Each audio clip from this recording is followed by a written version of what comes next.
नमस्कार दोस्तों, उम्मीद है आप सब बढ़िया होंगे। आज का सेशन आप लोगों के लिए काफ़ी इंपॉर्टेंट रहने वाला है। अगर आप एग्रीकल्चर नॉलेज को बूस्ट करना चाहते हो अपने कॉम्पिटिटिव एग्जाम के लिए, रिसर्च के लिए या फिर फील्ड नॉलेज को गेन करने के लिए। आज हम बात करेंगे कॉटन के अंदर फिजियोलॉजिकल डिसऑर्डर क्या होते हैं और किस प्रकार से हम इनको मैनेज कर सकते हैं। सबसे पहले मैं बताना चाहता हूं कि कॉटन यानी कि नरमे की जो फसल है, कपास की जो फसल है, भारत में काफ़ी लंबे समय से ग्रो करवाई जा रही है। यहाँ अगर हम बात करें तो भारत का एरिया जो कॉटन के अंडर में है वो वर्ल्ड में सबसे ज़्यादा है, यानी कि area under the cotton production in India is the highest among all the countries in world. अब यहाँ अगर हम बात करें तो सेकंड चीज़ ये है कि भारत में क्या प्रोडक्शन या प्रोडक्टिविटी जो है वो उतनी है, तो नहीं। आज हम लोग डेवलप्ड कंट्रीज़ के मुकाबले में जो आपकी एवरेज प्रोडक्टिविटी है भारत की वो काफ़ी कम है, और उसके कम होने के कई कारण हो सकते हैं, जैसे कि आपका किसी बीमारी का प्रकोप होना, कीड़े का प्रकोप होना, या यूं कह सकते हो कि कुछ फिजियोलॉजिकल डिसऑर्डर भी उसमें अकर कर सकते हैं, या कोई क्लाइमेट की समस्याएं भी आ सकती हैं। तो सबसे पहले बताना चाहता हूं कि फिजियोलॉजिकल डिसऑर्डर एक मेजर उनमें से कारण हो सकता है जिसकी वजह से प्रोडक्टिविटी कम है, यानी कि उत्पादकता जो है कॉटन की या नरमे की या कपास की वो काफ़ी कम है। अब बात करें कि फिजियोलॉजिकल डिसऑर्डर होता क्या है, तो इस बात को समझने की कोशिश करिएगा कि जब आपका एनवायरनमेंट यानी कि क्लाइमेट में कोई चेंज होने के कारण प्लांट की फिजियोलॉजी में कोई बदलाव होता है और उसकी वजह से यील्ड यानी कि उत्पादकता के ऊपर फर्क पड़ता है, या मिट्टी के अंदर कोई चेंज होने के कारण और उसका फर्क या उसका इम्पैक्ट जो है वो हमारी फसल के ऊपर देखने को मिलता है जिसकी वजह से उत्पादकता कम हो जाती है, या पौधे के अंदर किसी और कारण की वजह से अगर आपका उत्पादन कम हो जाता है, या फिर प्लांट के अंदर किसी प्रकार की कोई डिफॉर्मिटी देखने को मिलती है, कोई चेंज देखने को मिलता है, कोई बदलाव देखने को मिलता है जिसकी वजह से उत्पादन कम हो जाए, तो उसे हम लोग फिजियोलॉजिकल डिसऑर्डर के नाम से जानते हैं। मतलब कि प्लांट की फिजियोलॉजी में बदलाव आ रहा है, किसकी वजह से? क्लाइमेट या जो एनवायरनमेंट के फैक्टर हैं, जैसे कि कई बार आपका बारिश का ज़्यादा होना, आपका तापमान का बढ़ना, ह्यूमिडिटी का ज़्यादा होना, ऐसी बहुत सारी चीज़ें हैं जो आपकी प्रभावित कर सकती हैं। क्लाइमेट में वैसे 6 फैक्टर होते हैं जो कि प्रभावित कर सकते हैं। सोलर रेडिएशन हो सकता है, टेम्परेचर हो सकता है, ह्यूमिडिटी हो सकती है, विंड स्पीड हो सकती है, प्रेसिपिटेशन हो सकता है, या क्लाउड हो सकते हैं, प्रेशर हो सकता है। वहीं अगर हम बात करें तो मिट्टी यानी कि सॉइल के अंदर, सॉइल की कोई प्रॉपर्टी में अगर चेंज होता है, सॉइल के अंदर कोई प्रॉब्लमेटिक कंडीशंस आती है, या सॉइल जो है उसके अंदर आपका नमक की मात्रा ज़्यादा है, एसिड यानी कि पीएच कम है, पीएच ज़्यादा है, तो उनके इम्पैक्ट की वजह से भी फिजियोलॉजिकल डिसऑर्डर आपके अकर कर सकते हैं, आ सकते हैं। और इसी के साथ में प्लांट के अंदर कोई आपकी और प्रॉब्लम है, न्यूट्रिएंट की कमी है, तो उनकी वजह से भी आपके यहाँ पर ये कह सकते हो कि प्लांट आपका फिजियोलॉजिकल डिसऑर्डर्स को शो करता है, और वो हमें देखने को मिलते हैं। अच्छा, इन फिजियोलॉजिकल डिसऑर्डर को जानने से पहले मैं आपको एक प्लांट या कॉटन की जो पूरी ग्रोथ स्टेजेस हैं उनको दिखाना चाहता हूं। सबसे पहले आपका जो ग्रोथ साइकिल है कॉटन का कुछ इस प्रकार से होता है। जैसे ये कॉटन के सीड है, वो जब हम उसकी सोइंग कर देंगे तो वो सीडलिंग में कन्वर्ट हो जाता है, और उसके बाद उसमें दो जो आपके ट्रू लीफ होते हैं। अच्छा, आपने देखे होंगे कॉटन का जो नरमा नरमा या यानी कि कपास का बीज जब उगता है तो उसमें दो आपके हार्ड लीफ होते हैं, स्ट्रॉन्ग पत्ते होते हैं, जो एक प्रकार से बड का काम करते हैं। इंटरनली जो कोटलेडन्स होते हैं उन्हीं को मतलब बोला जाता है, और वो बाद में गिर जाते हैं, और उसके बाद दो बिल्कुल फ्रेश नए पत्ते निकलते हैं जिनको हम ट्रू लीफ के नाम से जानते हैं।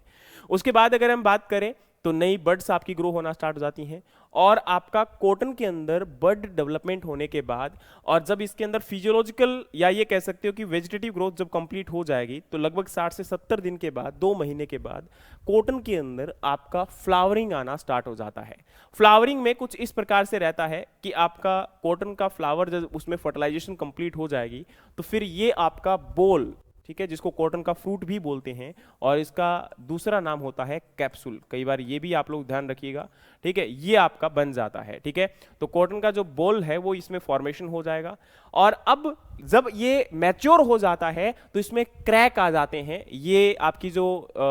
एक प्रकार से इसके अंदर स्ट्रक्चर कंपोज होता है वो स्प्लिट हो जाता है, और उसमें से फाइबर आपका बाहर निकल जाता है, और ये हमारा कॉटन का फाइबर है जिसको प्लग कर लिया जाता है, हार्वेस्ट कर लिया जाता है, पिक कर लिया जाता है, और कॉटन की हार्वेस्टिंग को बोला जाता है पिकिंग। अब ये पिकिंग मैनुअल भी हो सकती है या आपकी लेबरस या ये कह सकते हो यहाँ पर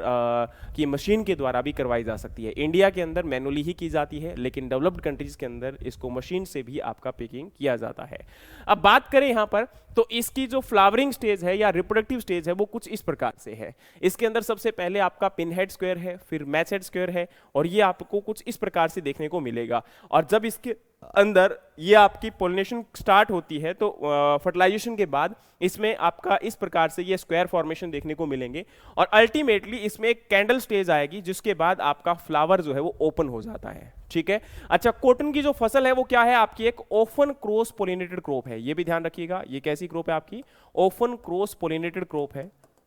अच्छा, ये भी एक इंपॉर्टेंट बात बताना चाहता हूं कि कॉटन की लगभग 4 कल्टीवेटेड स्पीसीज हैं आउट ऑफ 20 स्पीसीज, और ये 4 की 4 कल्टीवेटेड स्पीसीज हमारे इंडिया में ग्रो करवाई जाती हैं, ये भी आपको पता होना चाहिए। बात करें यहां पर तो इस प्रकार से इस स्टेज को हम लोग कैंडल स्टेज बोलते हैं, जो कि फ्लावरिंग स्टेज यानी कि फ्लावर के ओपन होने से जस्ट बिफोर ये स्टेज हमें देखने को मिलती है, और स्क्वायर स्टेज उससे भी पहले आपकी होती है। ठीक है, तो इसलिए बता रहा हूं क्योंकि हम आगे जब पढ़ेंगे तो उस टाइम पर इन नामों को लिया जाएगा, और फिर हम अगर कंफ्यूज हो जाते हैं तो हमें पता नहीं होगा कि ये स्टेज क्या होती है। अच्छा, ये जो फ्लावर आपका ओपन होता है उसके बाद इसमें ये कंडीशन होती है। अच्छा, ये फ्लावर जब आपका बन जाएगा, इसके अंदर क्या है कि इनिशिएशन हो रहा है, प्रोसेस आपका कंप्लीट हो रहा है, और फिर इसके अंदर आपका बड जो है वो कंप्लीटली जब इसमें फर्टिलाइजेशन हो जाएगा तो जो हमारा बोल बनता है उस बोल को इंटरनली शो किया गया है कि वो कैसा दिखता है। तो आप यहां पर देखिए कि शुरुआत जो है वो कुछ की इस प्रकार से होती है, और धीरे धीरे जब इसके अंदर आपका टाइम बढ़ता चला जाता है तो उसके अंदर आपका जो फाइबर है वो इलोंगेट होना स्टार्ट हो जाता है,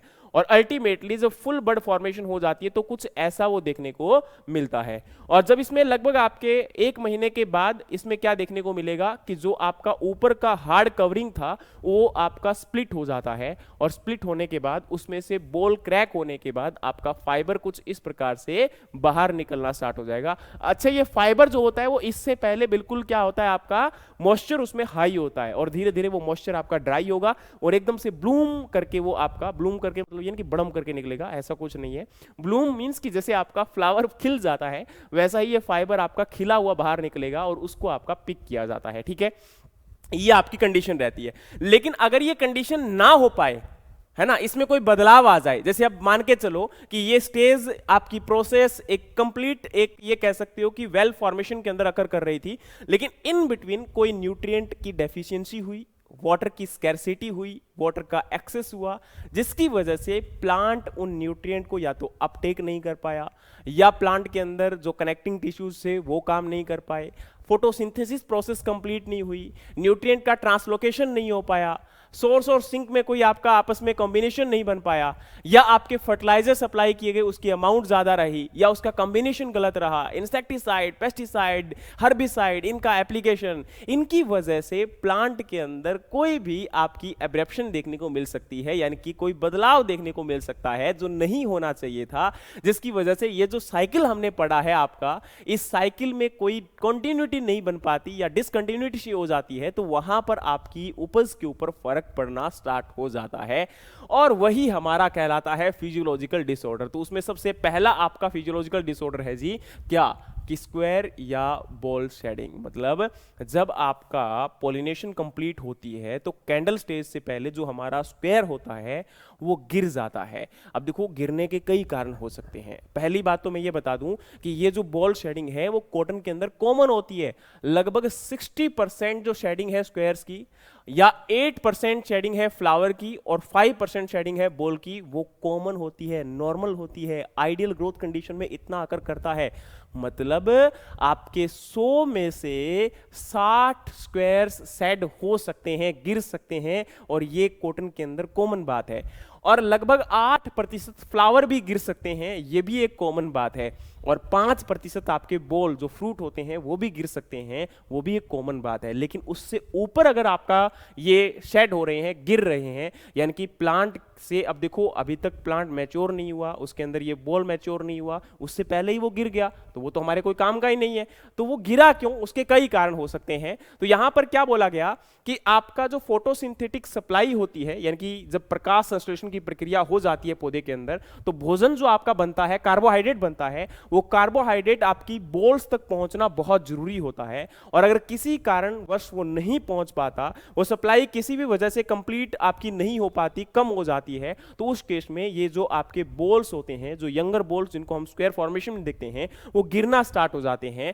और वहां आपका मेनली इसका कारण ये होता है कि भाई जो भी आपके ये बोल्स हैं वो ये चाहते हैं कि हम लोग, यानी कि जो छोटे बोल्स हैं वो गिर जाएं, और जो मेजर आपके बड़े बोल्स हैं उनको वहां पर न्यूट्रिएंट सप्लाई होती रहे, और इस वजह से इसके अंदर ये शेडिंग आपकी होना कंटिन्यू रहती है अनटिल अनलेस उसके अंदर सारे आपके बॉल्स ना गिर जाएं। लेकिन इसमें सबसे ज्यादा इंपॉर्टेंट ये है कि ये जो आपका है वो कहीं ना कहीं न्यूट्रिएंट की वजह से होता है, और न्यूट्रिएंट की सप्लाई कई कारणों की वजह से रुक सकती है। इसका पहला कारण है कि लाइट की अवेलेबिलिटी अगर प्रॉपर ना हो, या ह्यूमिडिटी का बढ़ जाना, लो या एक्सेस मॉइस्चर का हो जाना, हैवी रेनफॉल का हो जाना, या प्लांट पॉपुलेशन खेत के अंदर ज्यादा होना, यानी नंबर ऑफ पौधे जो हैं वो खेत के अंदर ज्यादा हो गए, एक्सेसिव वेजिटेटिव ग्रोथ हो चुकी है, या न्यूट्रिएंट की डेफिशिएंसी है, या हार्मोन की कोई डिस्ट्रप्शन है, तो उस वजह से कॉटन के अंदर बोल शेडिंग देखने को मिल सकती है। थोड़ा सा समझने की कोशिश करना बहुत इंपॉर्टेंट है आप लोगों के लिए, है ना। तो स्क्वायर फॉर्मेशन आपका, या जो स्क्वायर बनता है वो आपका गिर जाता है, बोल गिर जाता है।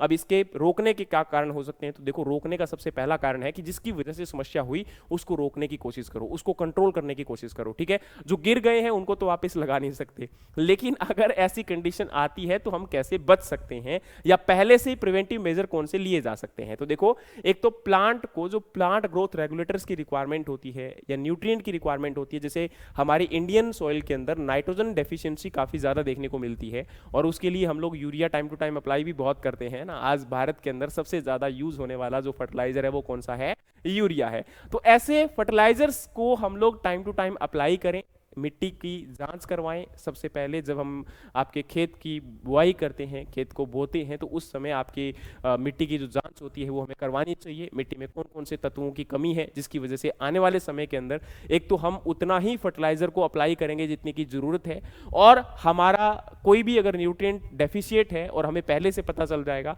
तो हम उसको खेत के अंदर टाइम पर अप्लाई कर सकते हैं, और खेत में ऐसी समस्याएं होने से पहले बच भी सकते हैं। नेक्स्ट आपका है bye avoiding the over irrigation. ये भी जरूरी है कि खेत के अंदर आपका अगर हम ज्यादा सिंचाई कर देते हैं तो उसके साथ क्या होता है कि पानी के अंदर जो आवश्यक तत्व होते हैं मिट्टी में वो घुलकर नीचे जाना स्टार्ट हो जाते हैं। नीचे की सतहों में अगर चले जाएंगे तो आपके पौधे को प्रॉपर न्यूट्रिशन नहीं मिल पाएगा, और जिसकी वजह से पौधा ग्रो नहीं कर पाता। नेक्स्ट है adjusting the planting geometry, plant to plant and row to row spacing should be maintain. अब यहां पर क्या है कि आपके पौधों को हमें जो रो टू रो, यानी कि पौधों की जो लाइंस हैं उनके बीच में स्पेसिंग को मेंटेन करना है, प्लांट टू प्लांट स्पेसिंग को मेंटेन करना है। तो रिकमेंडेड स्पेसिंग को ही हमें फील्ड के अंदर फॉलो करना है, ताकि पौधों की संख्या खेत में ज्यादा ना हो, और उसकी वजह से जो आपका न्यूट्रिएंट प्रॉपर नहीं मिल पाता सभी पौधों को, या लाइट प्रॉपर नहीं मिल पाती है पौधों को, तो वो अगर ऐसा कोई दिक्कत आती है तो वो ना हो। तो प्रॉपर यहाँ पर लाइट का पेनेट्रेशन होना जरूरी है, और यहाँ पर अगर न्यूट्रिएंट की डेफिशिएंसी है तो उनको हम अप्लाई करेंगे, हार्मोन की डेफिशिएंसी तो हम अप्लाई करेंगे।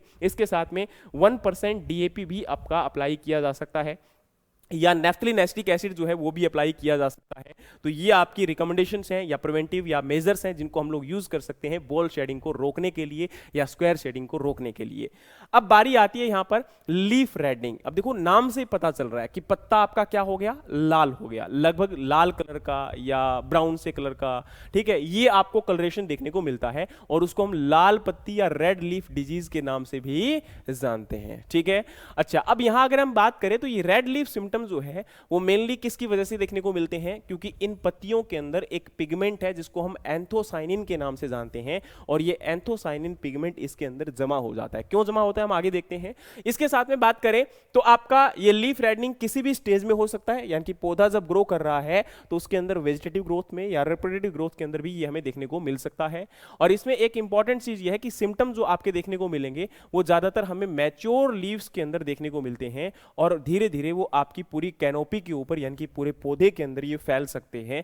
अच्छा, शुरुआत में अगर हम बात करें तो लीफ जो है वो आपके मार्जिन से, मतलब जो आपका कोना होता है वहां से येलो होना स्टार्ट होता है, और धीरे धीरे आपका रेड पिगमेंटेशन जो है वो पूरे के पूरे पत्ते के ऊपर इस प्रकार से देखने को मिलेगा, जैसे आप लोग इसमें इमेज में या चित्र में देख पा रहे हो। और अगर हम बात करें तो धीरे धीरे ये पत्ता आपका सूखना स्टार्ट हो जाता है, और आपका एट द एंड ये पत्ता गिर जाएगा। मतलब आपका धीरे धीरे ये पत्ता क्या होगा, सूखना स्टार्ट होगा, और बाद में ये पत्ता गिर जाता है। अब अब बात करें यहां पर तो इसके कारण क्या है, तो कई कारण हो सकते हैं। तो एक तो आपके न्यूट्रिएंट्स यानी कि खासकर जो नाइट्रोजन है वो आपका मिट्टी के अंदर कम अवेलेबल है, तो उसकी वजह से। तो देखो बहुत इंपॉर्टेंट है यहां पर, अगर आप लोग देखोगे तो आपके जो डेफिशिएंसी और डिसऑर्डर्स हैं जो हमें देखने को मिल रहे हैं, इनका आपस में एक दूसरे के साथ काफी हद तक कोरिलेशन है। यानी कि कई बार बच्चे बोल भी देते हैं कि सर फिजियोलॉजिकल डिसऑर्डर तो कई बार हमें एक जैसे लगते हैं कि भाई न्यूट्रिएंट की डेफिशिएंसी से हुए, पानी के एक्सेस की वजह से हुए, तो कई कारण है, इसके अंदर कोई एक स्पेसिफिक रीजन नहीं होता है, ध्यान रखिएगा। क्योंकि देखो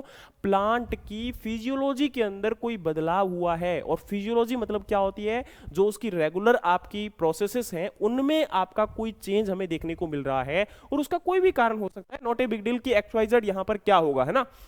बट उनमें से जो मैक्सिमम रीजन एक पर्टिकुलर कंडीशन के लिए जो रिसर्च किए गए, एनालाइज किए गए, वो आपके सामने हैं, और वही हमें याद भी करने हैं। तो इसमें आपका है कि impair Uptake under the water deficit and water logging condition. अब यहां पर क्या है, नाइट्रोजन अपटेक क्यों रुक जाता है, तो या तो मिट्टी में ही वो कम है, या क्या हुआ कि वहां पर वाटर की कमी थी उसकी वजह से अपटेक नहीं हो पाया, या वाटर लॉगिंग कंडीशन थी तो नाइट्रोजन आपका नीचे चला गया जिसकी वजह से सरफेस लेयर में कमी हुई तो पौधा आपका ले नहीं पाया, या क्या होता है कि diversion of nitrogen to developing boll, यानी कि जो आपके बॉल डेवलप हो रहे होते हैं उस समय उनकी तरफ वो नाइट्रोजन कन्वर्ट हो जाती है, उनकी तरफ डाइवर्ट हो जाती है, और पत्तों को उतनी नाइट्रोजन नहीं मिल पाती जितनी कि उनको मिलनी चाहिए थी। इस कारण भी कई बार पत्ते जो है वो रेड कलर शो स्टार्ट करते हैं। और synchronization, boll development and high boll demand and desiccation caused by the high wind velocity, जैसे कि आपको यह भी बताया कि आपका जो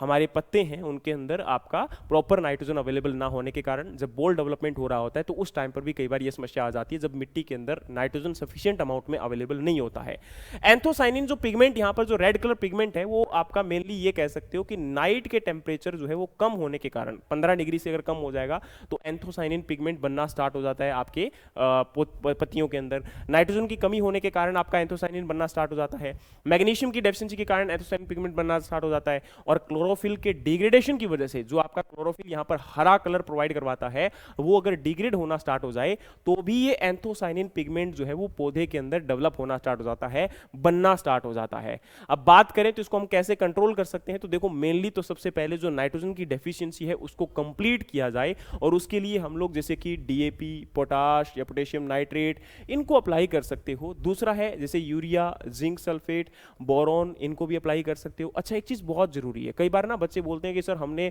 माइक्रो न्यूट्रिएंट को क्यों अप्लाई किया। देखो कई बार नाइट्रोजन की डेफिशिएंसी भी नहीं होती, उसके साथ में जो माइक्रो न्यूट्रिएंट है, या कई बार जो माइक्रो न्यूट्रिएंट है वो पौधे के अंदर कमी होने के कारण भी पौधा उनको अपटेक नहीं कर पाता, या नाइट्रोजन को अपटेक नहीं कर पाता, या नाइट्रोजन की अवेलेबिलिटी को नहीं इंप्रूव कर पाता, तो उसकी वजह से आपका वहां पर डेफिशिएंसी को कंप्लीट करने के लिए हमें इनको भी अप्लाई करना पड़ेगा। या हम लोग जो आपका एनपीके का 19-90 रेशियो आता है उसको भी हम अप्लाई कर सकते हैं, डीएपी अप्लाई कर सकते हैं, मैग्नीशियम सल्फेट अप्लाई कर सकते हैं। इसके अलावा जो हमारे ससेप्टिबल जीनोटाइप है, मतलब ऐसी कोई वेराइटी है जिसके अंदर ये समस्या ज्यादा देखने को मिलती है, उनको हम ना ग्रो करवाएं, जैसे कि RCH2BT या मलिका बीटी, ठीक है। इसके अलावा जो इंसेक्टिसाइड है जैसे कि मिथोमाइल या थायोडाइकार्बा, हम इनको भी आप अप्लाई ना करो क्योंकि कई बार इनकी वजह से भी समस्याएं देखने को मिलती है। ये जो इंसेक्टिसाइड आपके सामने है मिथोमाइल या फिर थायोडाइकार्ब, ये भी आपके यहाँ पर पिगमेंटेशन के लिए रिस्पॉन्सिबल हो सकते हैं। इसके अलावा planting improve the desi cotton variety which are highly tolerant to abiotic and biotic stress, यानी कि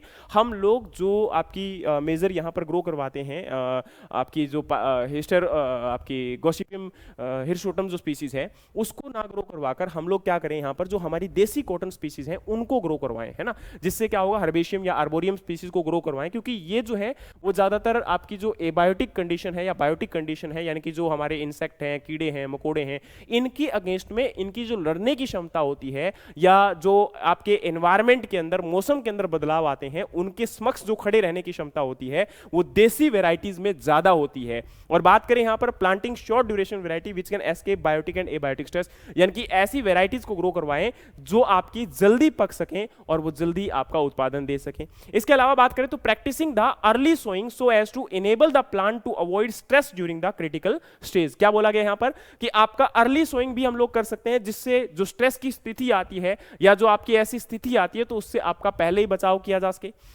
देसी वेराइटीज में आपको बता चुका हूं। Following the moisture conservation measure like mulching, nutrient conservation and thereafter intercropping and crop rotation, यानी कि हम लोग क्या कर सकते हैं, मॉइस्चर आपकी नमी को बनाए रखने के लिए, क्योंकि कई बार पानी की जब कमी हो जाती है, मिट्टी सूख जाती है, तो वो आपका पौधे को आवश्यक तत्व लेने में बड़ी मुश्किल होती है, बड़ी समस्या आती है। तो हम लोग क्या कर सकते हैं, फील्ड के अंदर मल्चिंग कर सकते हैं ताकि इवेपो ट्रांसपिरेशन ज्यादा ना हो, मिट्टी जल्दी ना सूखे। ऑर्गेनिक मैटर अगर ज्यादा रहेगा तो उससे वैसे भी सॉइल के अंदर, मिट्टी के अंदर नमी बनी रहती है। और इसके अलावा हम लोग इंटरक्रॉपिंग और क्रॉप रोटेशन जैसी आपकी जो प्रैक्टिसेस है उनको भी फॉलो कर सकते हैं। फिर बात करें यहां पर, तो अगली आपकी समस्या है पैरा विल्टिंग या न्यू विल्ट के नाम से भी इसको जाना जाता है। पैरा विल्ट, विल्ट का तो मतलब आप लोग जानते ही होंगे ना, मुरझा जाना, विल्टिंग यही होता है। अब विल्टिंग कई कारणों से हो सकती है। विल्टिंग का जैसे पहला कारण तो हम लोग यही बोलते हैं कि भाई अगर पानी प्रॉपर अवेलेबल नहीं होता तो हम लोग उसको विल्टिंग बोलते हैं, यही होता है। तो देखो इसमें होता क्या है कि जो पत्तियां हैं वो आपकी गिर जाती हैं, जैसे ड्रूपिंग हमें देखने को मिलती है।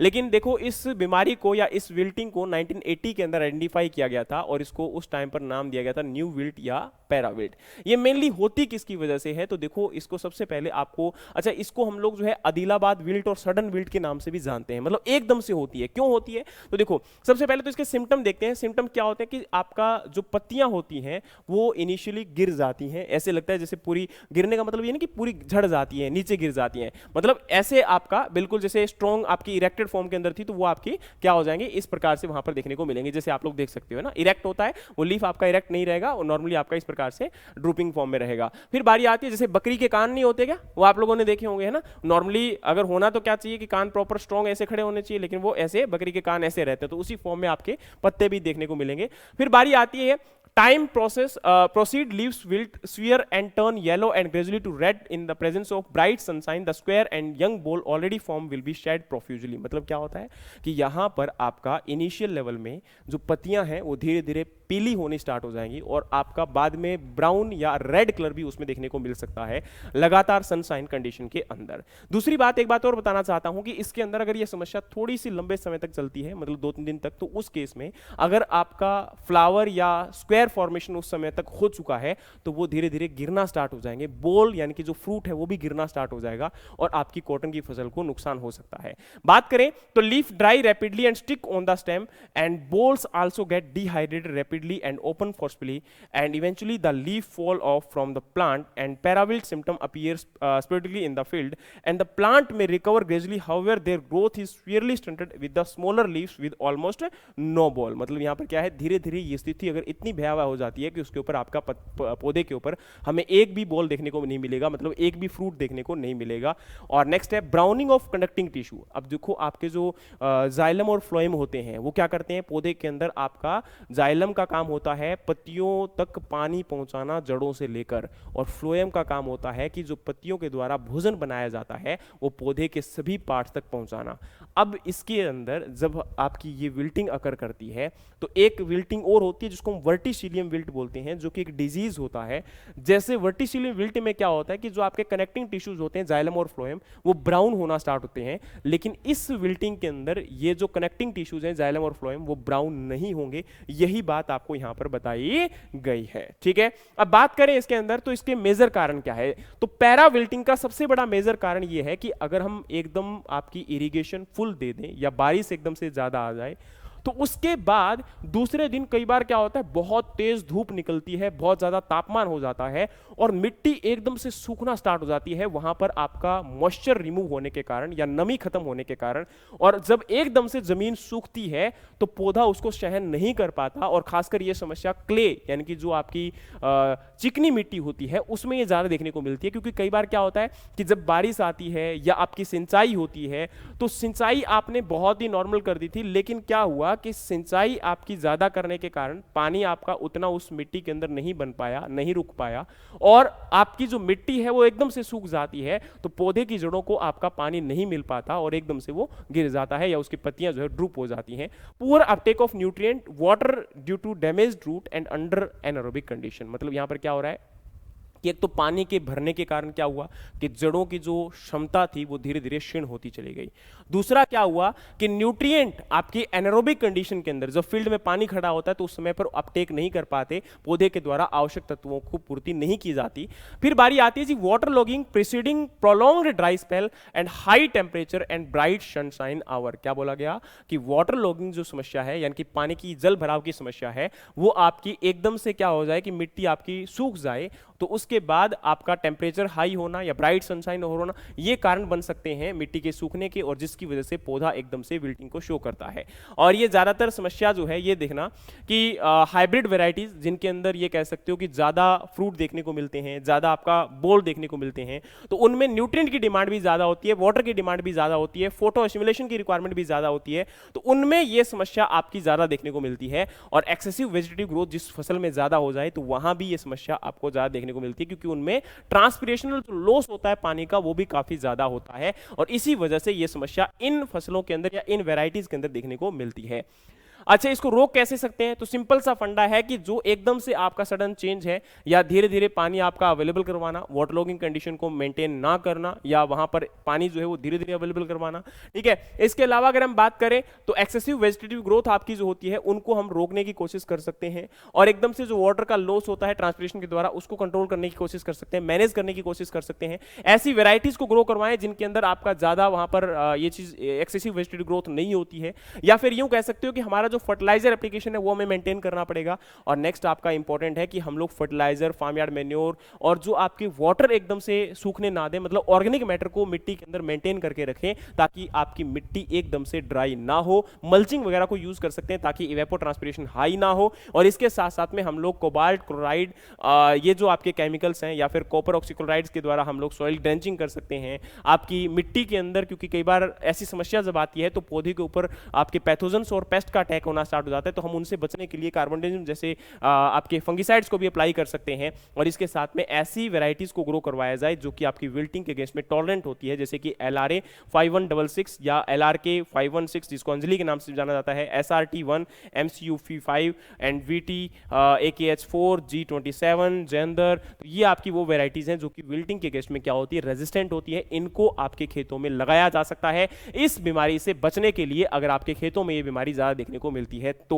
अब बात करते हैं यहां पर आपका वाटर लॉगिंग कंडीशन जो है फील्ड के अंदर वो क्या इफेक्ट कर सकती है। तो देखो, वाटर लॉगिंग हो यानी कि अगला यहां पर डिसऑर्डर नहीं है, एक प्रकार से आपको बताया गया है कि फील्ड के अंदर अगर वाटर लॉगिंग की समस्या आ जाए या फील्ड के अंदर आपकी ड्रोट की समस्या आ जाए तो क्या समस्या हो सकती है। देखो, सबसे पहले जब फील्ड के अंदर जल भर जाता है तो मिट्टी के अंदर जड़ों को आपका रेस्पिरेशन जो होता है वो रुक जाता है, मतलब पौधों को श्वसन करने में बहुत दिक्कत आती है, और जिसकी वजह से फील्ड के अंदर आपकी रूट जो है वो प्रॉपर रेस्पिरेशन ना होने के कारण न्यूट्रिएंट एब्जॉर्प्शन नहीं हो पाएगा। और अगर पौधे को प्रॉपर आवश्यक तत्व नहीं मिलेंगे तो धीरे धीरे क्या होगा, पौधा आपका मर सकता है, खत्म हो सकता है। तो ये वाटर लॉगिंग आपके फील्ड के अंदर कर सकता है, और इनिशियली लेवल पर इसमें क्या होगा, पत्तियां आपकी येलो पड़ना स्टार्ट हो जाएंगी और धीरे धीरे पत्तियां आपकी गिर भी सकती हैं,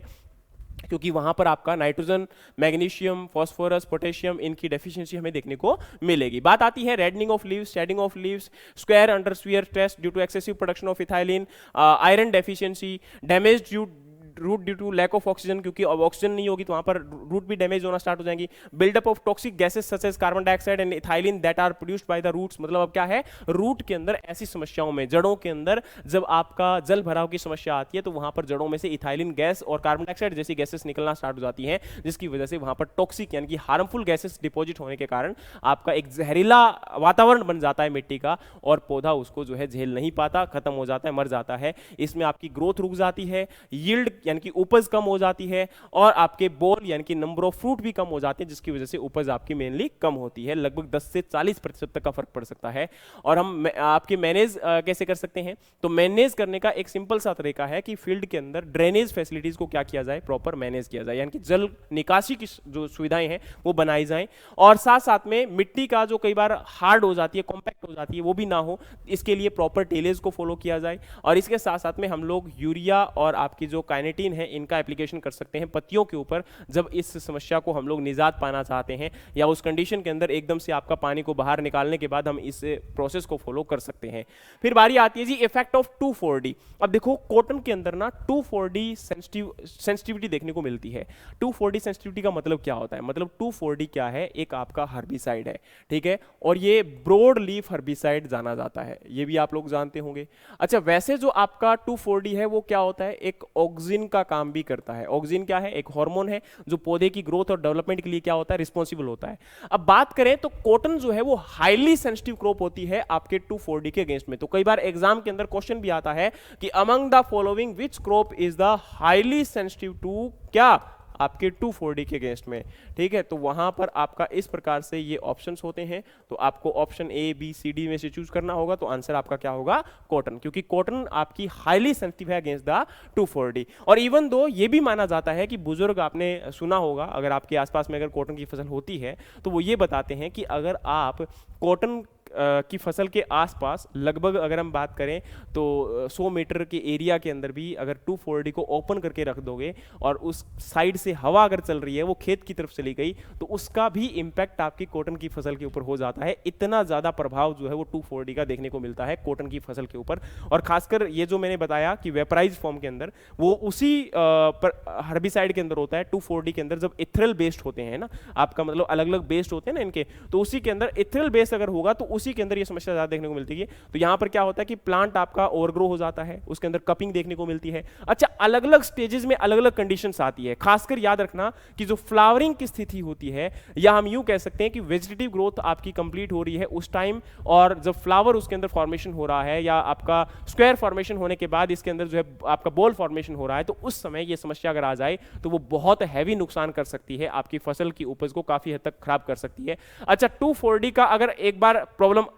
आ जाए तो फिर हम इसको कंट्रोल नहीं कर सकते, लेकिन हाँ पानी की एप्लीकेशन कर सकते हैं, यानी कि स्प्रिंकलर इरिगेशन कर सकते हैं, या हम लोग स्प्रे कर सकते हैं पानी का केवल, जिससे क्या होगा कि 2,4-D के इंपैक्ट को कुछ हद तक कम किया जा सकता है। लेकिन एक बार अगर ये 2,4-D का इंपैक्ट हुआ तो रिवर्स करना काफी मुश्किल हो जाता है। और इसमें ज्यादातर जो पत्तियां हैं वो एकदम से जैसे ऐसे कप शेप में या मुड़ना स्टार्ट हो जाएंगी, ठीक है। ब्रिटलनेस, स्टंटिंग और ट्विस्टिंग ऑफ स्टेम, जो स्टेम होते हैं वो टूटना स्टार्ट हो जाएंगे, ठीक है। इसके अलावा न्यूली फॉर्म जो स्क्वायर होते हैं वो गिरना स्टार्ट हो जाएंगे, वो आपके मुरझाना स्टार्ट हो जाएंगे। Reddening of stem, petiole and bracket, यानी कि जो ब्रैकेट हैं, पेटियोल्स हैं, वो रेड होना स्टार्ट हो जाएंगे, लाल होना स्टार्ट हो जाएंगे। और पत्तियां आपकी जो हैं और स्क्वायर जो हैं वो येलो होना स्टार्ट हो जाएंगे। और धीरे धीरे आपका रूट इनिशिएशन भी खत्म हो जाएगा और स्टेम स्वेलिंग होना स्टार्ट हो जाएगा, और अल्टीमेटली प्लांट की क्या हो जाती है जी? डेथ हो जाती है, अगर कंसंट्रेशन 2,4-D की काफी ज्यादा रहती है, खासकर यहां पर अगर हम बात करें। अच्छा, एक इंपॉर्टेंट बात यहां पर याद रखना, terminal death of plant at higher concentration of 2,4-D resulting in abnormal vegetative branching called as a candelabra effect. अब ये भी आप लोगों से पूछ सकते हैं, कैंडेलेब्रा इफेक्ट जो है वो कॉटन की फसल के अंदर कब देखने को मिलता है या किसकी वजह से देखने को मिलता है? तो 2,4-D की वजह से देखने को मिलता है। इसमें होता क्या है कि कॉटन की फसल के अंदर ऊपरी जो हिस्सा होता है, जो ग्रो कर रहा है, जो आपका आगे बढ़ रहा है, वो आपका डिफॉर्म हो जाता है, और वहां से ऐसी जैसे एक अनएथिकल जो ब्रांचेस है वहां से देखने को मिलेगी, टेढ़ी मेढ़ी ब्रांचेस देखने को मिलेंगी, और एबनॉर्मल वेजिटेटिव ग्रोथ वहां पर देखने को मिलेगी। तो उसकी वजह से हम उसको क्या बोलते हैं? कैंडेलेब्रा इफेक्ट के नाम से जानते हैं। और वो किसकी वजह से होता है? 2,4-D की वजह से होता है। तो ये बात भी आपको जरूर याद रखनी है, क्योंकि ये आपके एग्जाम के अंदर कहीं भी आ सकता है, ठीक है। चलिए अब बात करें यहां पर, तो इसका मैनेजमेंट कैसे कर सकता है? तो मैंने बताया कि 2,4-D के इफेक्ट को एक बार आपका अप्लाई करने के बाद तो काफी हद तक इंपैक्ट जो है रिड्यूस करना बहुत डिफिकल्ट टास्क है, लेकिन फिर भी वाटर हम लोग स्प्रे करके पत्तियों के ऊपर उसके इंपैक्ट को कम कर सकते हैं। और दूसरा, आपके नई पत्तियां उसके अंदर आ सकें, नए पत्ते उसके अंदर आ सके, फ्लावर आ सके, तो उसके लिए हम लोग क्या करते हैं? 1% यूरिया का स्प्रे जो है वो रिकमेंड कर सकते हैं, या फोलियर स्प्रे लगभग 1.5% किसका? कैल्शियम कार्बोनेट का, 50 ppm जिबरलिक एसिड। तो ये आपके कहीं ना कहीं रिकवरी करने में हेल्प कर सकते हैं प्लांट के अंदर, अगर आपका 2,4-D का इंपैक्ट कम है, या हमारा लोअर कहीं ना कहीं केवल क्या होता है कि जानबूझ के नहीं किया होता, कई बार हवा के बहाव के साथ, जैसे मैंने बताया, अगर ऐसा हो जाता है तो उसको काफी हद तक कम किया जा सकता है। और दूसरा, avoid using sprayer contaminated with 2,4-D for any other purpose in cotton field unless wash थ्रूली। मतलब क्या होता है, कई बार हमारे जिस स्प्रेयर को हम लोग यूज करते हैं तो उसमें कई बार 2,4-D जो है पहले से स्प्रे किया होता है फील्ड के अंदर, किसी और फील्ड के अंदर। तो हम जब फील्ड में लेकर जाते हैं तो उससे पहले आपका स्प्रेयर को प्रॉपर्ली वॉश किया जाए, साफ किया जाए, ताकि उसके अंदर ये समस्या हमें ना देखने को मिले। नेक्स्ट आपका है बड एंड बोल ड्राइंग। तो आपका जो बड होता है या जो हमारा बोल होता है वो सूखना स्टार्ट हो जाता है, ड्राई होना स्टार्ट हो जाता है, और अल्टीमेटली गिर जाता है। इसमें क्या होता है कि आपके जो बर्ड्स और बोल जो है वो मैंने बताया कि सूखना स्टार्ट हो जाएंगे, नाम से पता चल रहा है। The dried bird and boll become black in colour and immature boll may crack and dried fruiting bodies are seldom retained on the plant and lint and seed quality are affected. इसमें क्या होता है कि पूरा काला पड़ जाता है, और धीरे धीरे उसके अंदर अगर कई बार ओपन भी हो जाता है, वो मतलब प्रॉपर्ली ओपन नहीं होता, लेकिन हाफ ओपनिंग उसको हम कह सकते हैं। और ये बैड बॉल ओपनिंग नहीं है, उससे अलग है ना, उससे अलग है बिल्कुल। इसमें पूरा आपका जो बॉल है वो काला पड़ जाएगा, जो कि हमारा बेड बॉलिंग में उसमें बेड बॉल ओपनिंग में नहीं होता, आगे हम पढ़ेंगे उसके बारे में। इसमें क्या होता है, ज्यादातर मिट्टी के अंदर अगर आपकी सैलिनिटी ज्यादा है, मतलब नमक की मात्रा ज्यादा है, सोडियम की मात्रा ज्यादा है, या आपकी मिट्टी जो है उसके अंदर सैंडी सोइल है, क्योंकि ज्यादातर उसी में समस्या देखने को मिलती है, या लो नाइट्रोजन कंटेंट है, तो हमारी ये समस्या देखने को मिल सकती है। तो इसको हम लोग अगर कंप्लीट करेंगे तो डेफिनेटली हो सकता है। फिर आपका बारी आती है जी बैड बॉल ओपनिंग, जिसको हम तिड़क के नाम से जानते हैं। तो ये भी एग्जाम के अंदर देखो, पैराविल्ट और तिड़क,